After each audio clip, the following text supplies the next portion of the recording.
Hello, fellow human. Welcome back to another Dank Doggo r/ChoosingBeggars. So, our story for today is from you/Athelindade with the title of So, let me tell you about a woman that demanded to be paid for getting a free ride because there was a little girl with cancer in a car. Backstory: this happened when I was studying at a university and living with my parents. Our village is located roughly an hour drive from big cities where most of our neighborhood work, including my mom, her nice friend in IT department, and the ChoosingBeggars, all employed by the same firm. There is a train to the city in the neighboring village, but it's half an hour walk, so my mother would generally drive to work and I'd tag along whenever our schedules allowed it. Around 2 months before the story takes place, the CB realized she could ride to work and back home with my mom, and my mother being a generous person, she's agreed to that, demanding no payment. And it wasn't any major inconvenience for her, and she was aware the CB was doing low salary job and had young kids at home.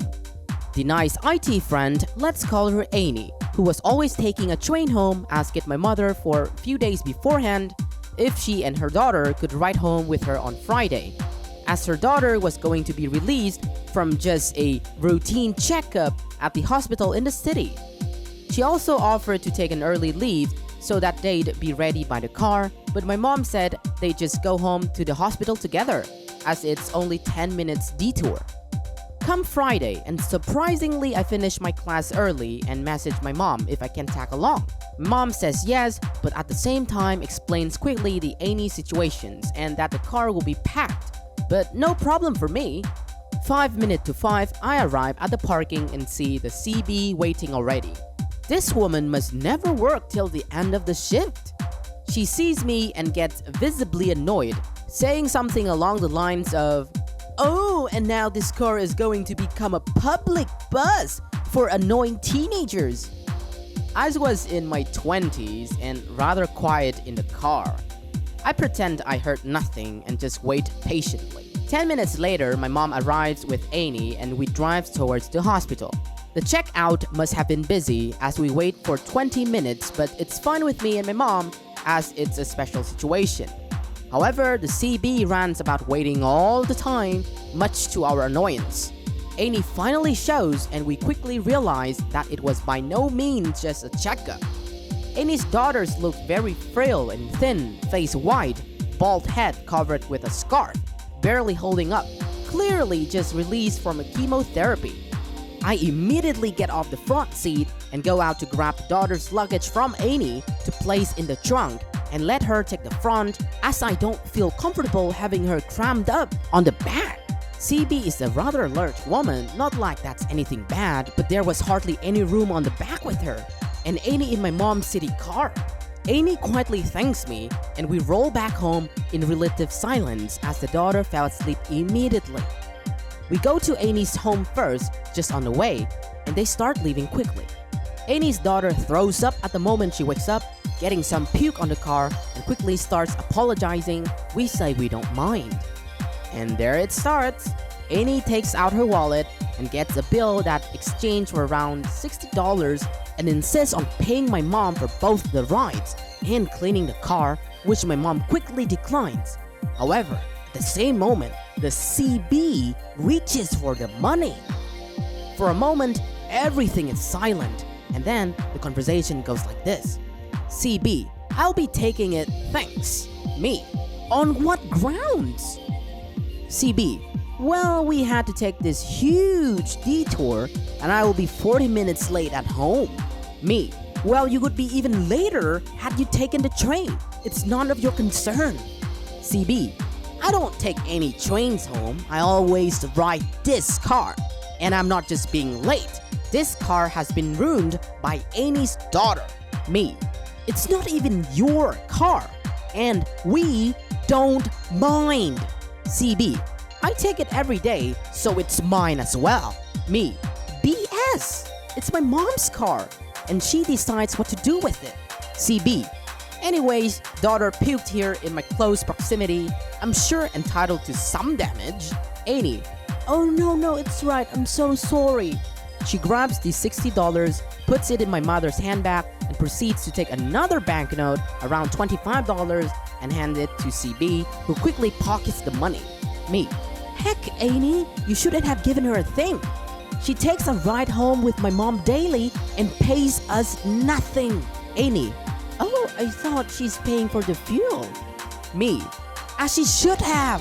CB: it doesn't matter. I take this car every day, and now I'm covered in some sick girl's vomit. What if my kids catch me what she's sick with? Puke got nowhere near her.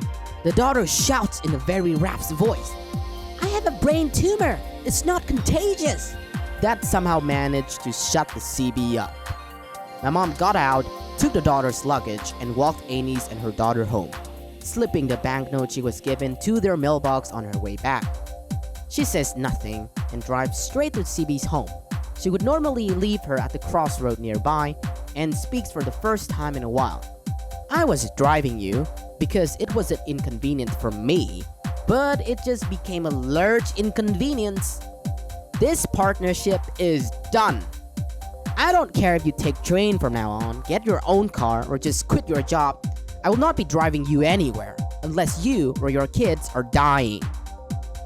The $25 you were given for no reason should be enough for a week's worth of train tickets anyways.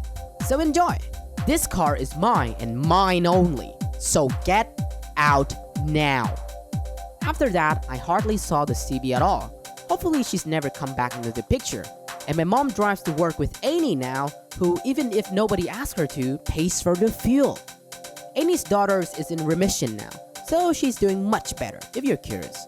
Wow, the story just blew my mind. The ChoosingBeggars behavior cringed me so hard.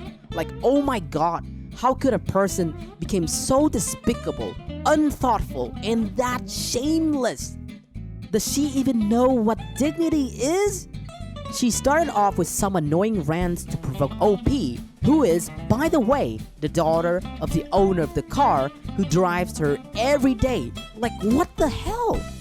Next, she started spreading harsh words and blaming the kid who just got out of the hospital.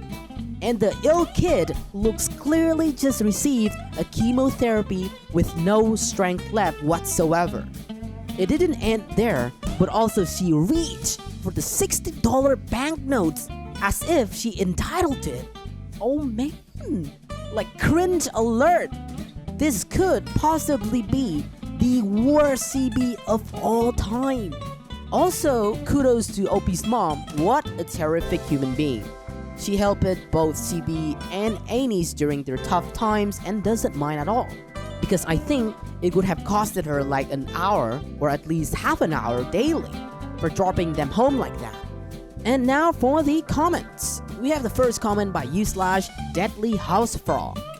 The most confusing thing is that how CB genuinely thought she was entitled to the money, a small amount, and how she didn't expect that would affect her daily ride at all. I bet she was so surprised to be kicked out of the car. User Ronin1066 replied, I can see it now. And then she takes this sick girl to the hospital who throws up all over me. She offered me to pay money, but the driver took the money out of my hand. I had to tell her I won't be riding with her anymore. At least I'll save on the gas money I used to pay her every week. Guarantee that's what she tells her friends. Oh gosh, she must genuinely thought she did nothing wrong. That's it for today, fellow humans. Thanks for watching. Dankdoggo appreciates your time. If you enjoy our content and want to see more of us, stay tuned and subscribe. Don't forget to smash that like button or a doggo will cry. Also, you can always tell us your doggo comrades, your experiences in the comment section. I will catch up with you guys later in the next video.